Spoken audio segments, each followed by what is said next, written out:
story number two this week then, we're looking at the Halifax buying versus renting review, and they've identified an £800 gap this year, monthly gap, no, sorry, annual gap, between the cost of being a first-time buyer and the cost of renting a property.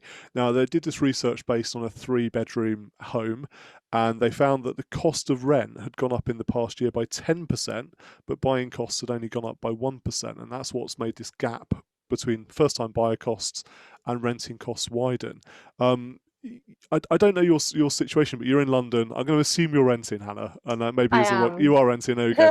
What did you think then when you saw these survey results about this gap? You're better off financially being a first-time buyer than you are being a renter. I think we've all kind of known this for a while in terms of I think it is always cheaper to pay a mortgage than it is to pay rent. Obviously now that has just increased further. So it is now even cheaper to buy a house than it is to rent. But I have to say this research is particularly odd because that's actually not the experience of a lot of people in London. For once, London renters have kind of benefited from the pandemic actually, because obviously people left London in droves. Renters left London in droves because there was no need to be in the city paying such a fortune.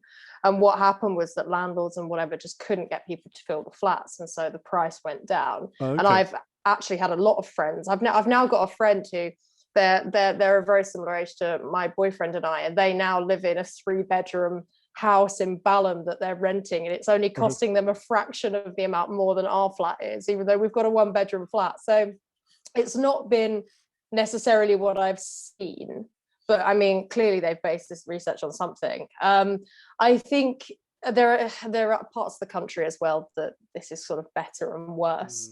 So despite everything I've just said in London, you're still considerably, laughably better off being a first-time buyer. You're actually £4,606 a year better off if you're a first-time buyer in London than you are renting, which is heart-wrenching, actually. It's a That's lot of such an money. awful figure. But if you live in Northern Ireland, you are only £539 better off by buying a house. So it definitely varies. And this just really speaks to the fact, which we've known forever, really, that the major problem with people getting on the property ladder is that renting is so expensive, and so you just can't save the money that you want to save because you're busy giving it to a landlord that already owns God knows how many properties at this point. So it's just depressing stuff, isn't it, really? Yeah, I mean, I find these sort of studies very interesting. Obviously, I didn't dig too much into the calculation methodology because the other factor, I guess, in London is the size of the deposit you need.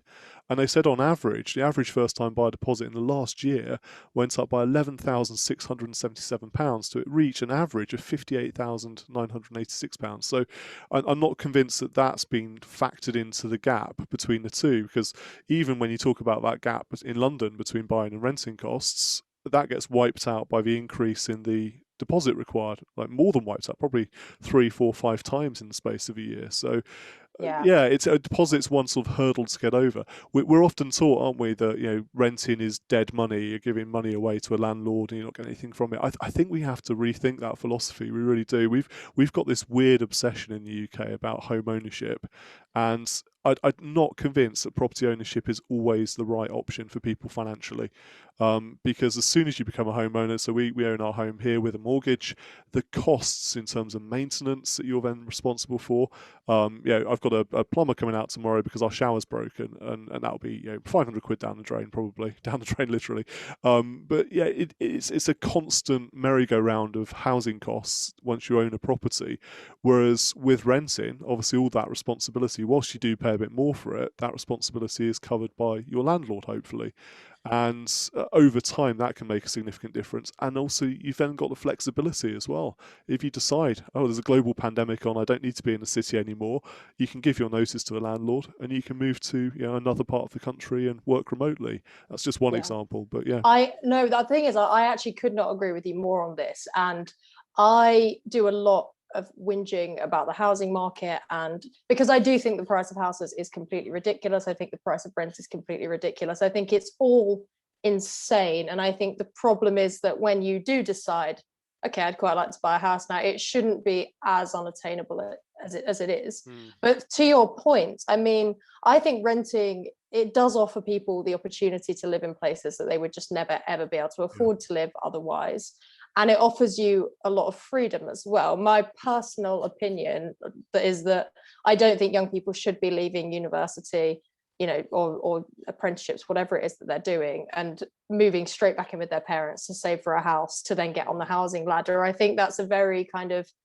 I don't think it offers you a great life experience, to be honest. I think there's so many more opportunities to meet people and just do things a little bit differently, but the price you pay for that is steep. Now, I did some calculations on what I have paid in rent since my boyfriend and I have lived together, and I thought it was bad, but my God, it was so much worse than I thought. So we have lived in our own flat for 4 years now, across 2 different flats. Mm. And between us, we have paid nearly £70,000 in Oh my rent in goodness. 4 years. I mean, which is staggering. That's eye-watering, isn't it? Imagine what we could have done with that money if we weren't spending it on rent. And I'm not, like I said, I'm not anti-paying rent. I wouldn't have, even if I could today. I don't think I'd buy a house because of all these costs that you talk about. And I find it very, very stressful, the idea of committing to one particular place. I'm always surprised that young people are so willing to just commit to a particular area. But I mean, nearly 70 grand for 2 people that have got very little to show for it is pretty depressing stuff. That is, I'm not sure how to cheer you up after hearing that figure. That's a lot of money. But then if I was to calculate the same I've spent on, you know, mortgage costs, interest costs on our mortgage, and then all of the costs of the new boiler and the new roof, and you know, all the bits and pieces, we're constantly, every single year there seems to be more stuff we have to spend on the house, not spend on choice, by choice. But yeah, it probably is a similar sum. Obviously you're talking London rental figures here. Yeah, I'm talking Surrey housing costs here, so these are big numbers anyway. But yeah, it's interesting, but I think the key message here is just don't assume that because the social message here is always buy your home, become a homeowner, that's necessarily the right option for you. Just calculate it for yourself, work out what matters most to you, and if freedom and flexibility is, you know, a more important priority in your life than stability of home ownership and tying yourself to one location, because reality here is housing prices are high right now. And if you do become a first-time buyer, and I think I've said this before, but you become a first-time buyer today, you have to be prepared for that risk of negative equity, particularly if you're putting down a small deposit, a 5% deposit, say. So you may well be tied to a particular housing location for a decade, maybe even longer. And that's a huge commitment.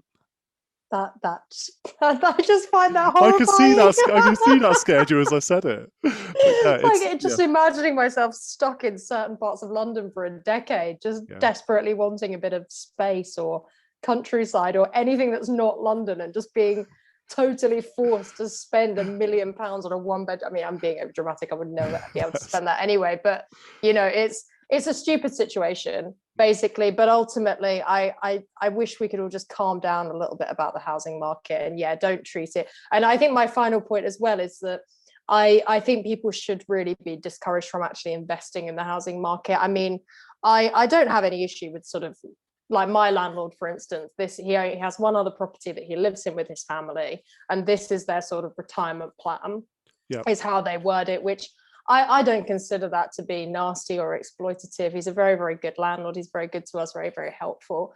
But these people that sort of buy up so much property and are just charging so much as an investment strategy, I find that quite immoral, given the situation with the housing market and how difficult it is for anybody to actually get their hands on some land. So I would like to see policies to stop that from happening, especially as possibly more flats and whatnot become available in city centres, as maybe the return to the office doesn't happen in quite the same way that it once was.